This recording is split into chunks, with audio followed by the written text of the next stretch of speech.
Al McFarlane. Welcome to Conversations with Al McFarlane. My guest today is Hussein Farah. He is the founder and executive director of New Vision Foundation in Twin Cities. This edition of Conversations with Al McFarlane is brought to you by Comcast, working to bridge the digital divide through internet essentials and partnering with organizations across Twin Cities to help make our region an even better place to live. We thank them for their support. Brother Hussein, how are you? I'm very well. Thank you very much. How about you? I'm great. Thank you for being here. Let me start off by introducing you as a 2018 Bush Fellow. Thank you very much. And also as a 2017 Public Policy Fellow at the Humphrey School of Public Affairs at the University of Minnesota. And you've been working to do what's called charitable intervention. I think that's the right word for it. And your goal is to help people attain the American dream, to promote successful careers in entrepreneurship, in IT, and nonprofit business development as well. New Visions Foundation, you founded to target major investments in youth in the developing world to create opportunities that divert vulnerable minds away from disconnection and radicalization.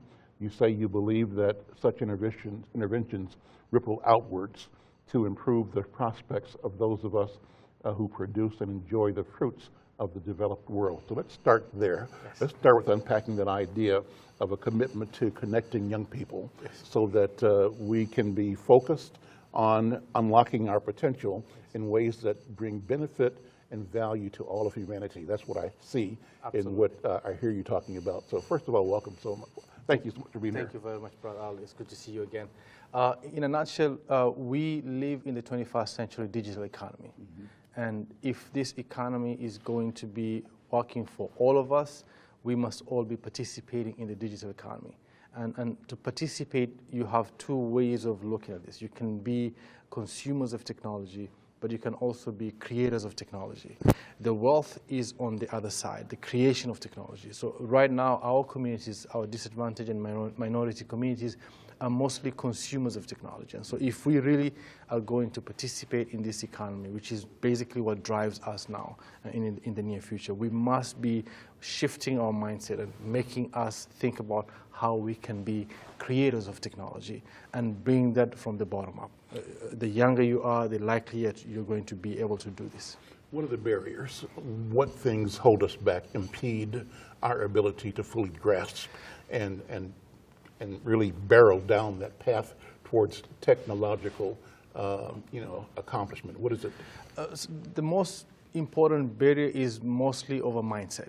When the other society right now does not reflect the fact that we can do this, does not open up our minds and tell us of all the possibilities. The biggest barrier is just the barrier of not knowing what your endless possibilities are. Mm-hmm. And once we remove that, then everything else is what we know of. The barrier of having assets, equipment that will allow us to learn, the barrier of having internet technology available to us at home or at work, and basically the barrier of the knowledge itself. Who is out there teaching these courses, this material, this curriculum that can make these young minds participate in the economy? But the most important barrier to me is that of basically limiting our imaginations to what we are potentially able to do. I'm going to come back to the actual work of the New Vision Foundation, but I want to begin, Hussein Farah, talking about your personal story. Yes. You are entrepreneurial, you are accomplished in IT and in nonprofit business development. So tell me what has brought you to this point in your career so far. Give us the resume, if you would. The resume. It's a very short resume on my end. I'm a refugee individual from Somalia. Civil war, like many of us here in Minnesota, displaced most of us. I grew up in a refugee camp in Kenya and quickly shifted out of refugee life into mainstream Kenyan society. And so my schooling, elementary, primary, and high school was in Kenya.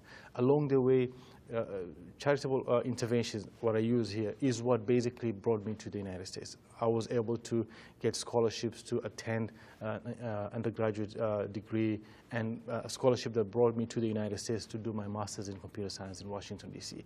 And so I landed in Washington, D.C. as a young man in software development, making a lot of money, basically.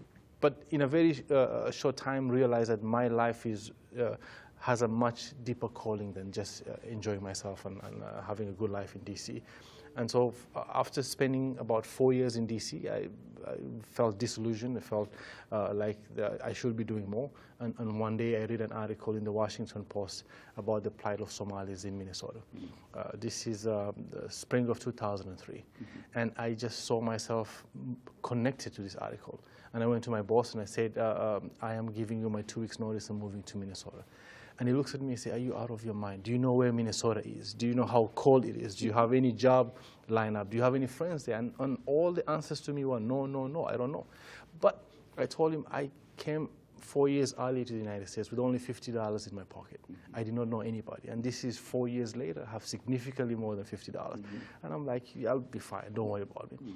So I drove 22 hours from Silver Spring, Maryland to St. Paul, Minnesota. And came, and within 6 months, I was a co-founder of the African Development Center in Minneapolis.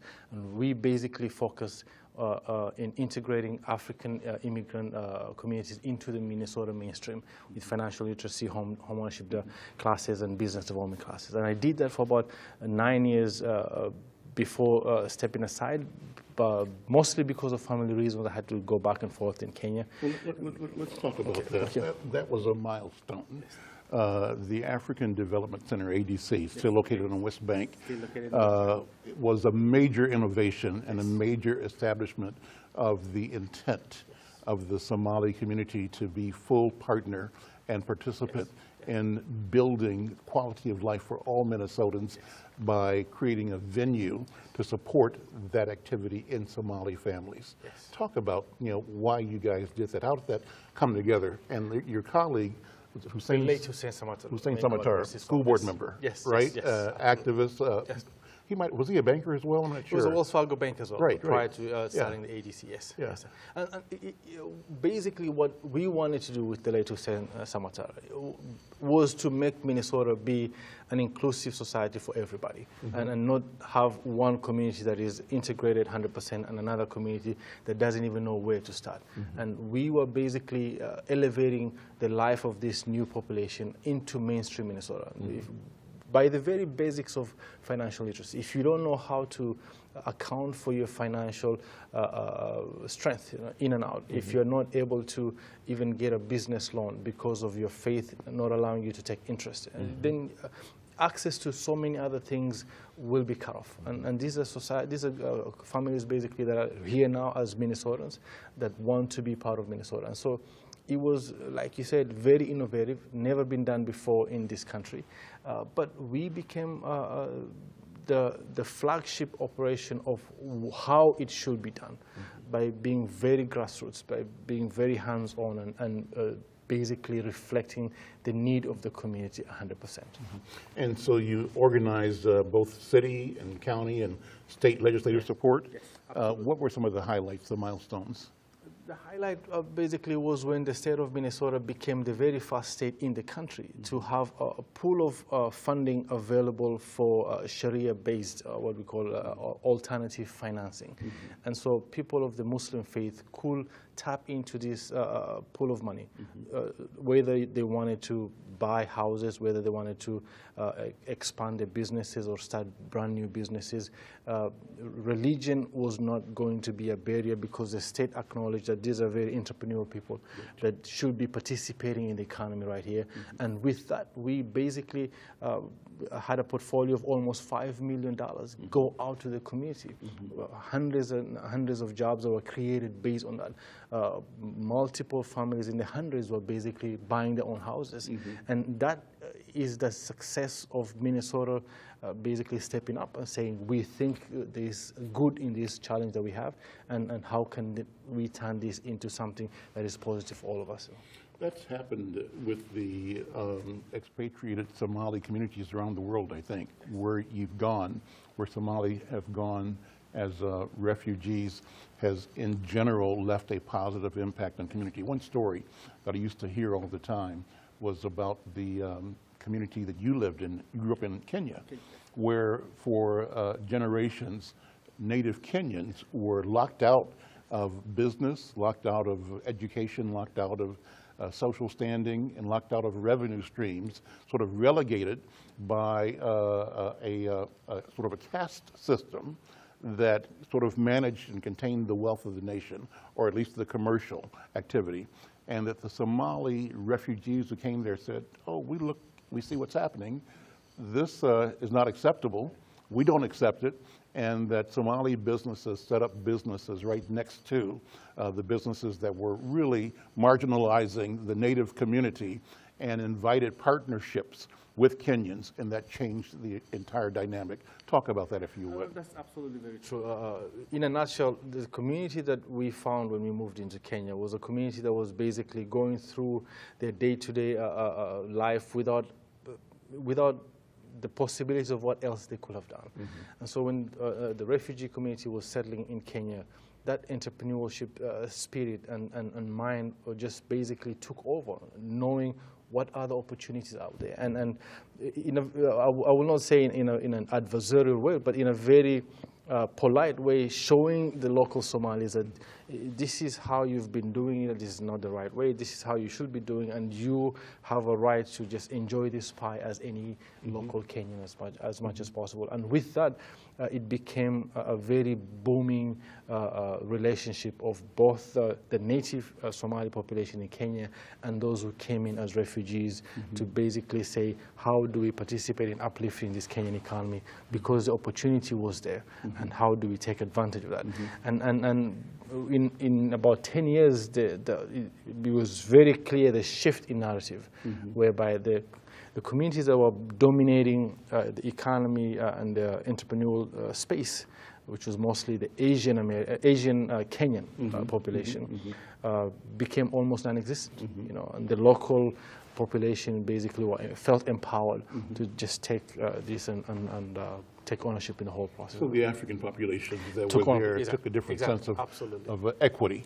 Exactly. And so my thought and my question is that my expectation is that the energy that you brought there, you're bringing here as well. Absolutely. And what is likely to happen is that it will remind African Americans of our historical entrepreneurial prowess, and sort of motivate and further unlock those gifts and those desires to be self-sufficient, self-reliant, and to be productive and to build wealth in our communities. So I think that's what's going to happen with the emergence of the Somali community in Minnesota. What do you think? 100%, I agree with you. I think at the end of the day, our paths are all charted the same way. At the end of the day, we are in this together, all of us, and how do we capture an essence of entrepreneurial spirit that drives all of us? Because that is what will make you stand out. That is what will make you take ownership and take charge of your own destiny. And how, you know, there's always a good and the bad of the whole thing, but at the end of the day, it's in your hands. You know? At the end of the day, it's you who controls the whole narrative. And I think that is what drives most of us to just scale whatever passion that we have individually to reflect the whole community as well. I'm Al McFarlane. This is Conversations with Al McFarlane. My guest is Hussein Farah, who's founder of and executive director of New Visions Foundation. When we come back, we're going to talk about the foundation, more of its work with young people, how it's connecting young people around the globe, but doing it in ways that empower communities where they are, and in partnership with companies and organizations that have an interest and see value in lining up in support of developing young people, young dreams, young visions. If you like this conversation, like us on Facebook, share it with your friends, and read about these stories in Insight News.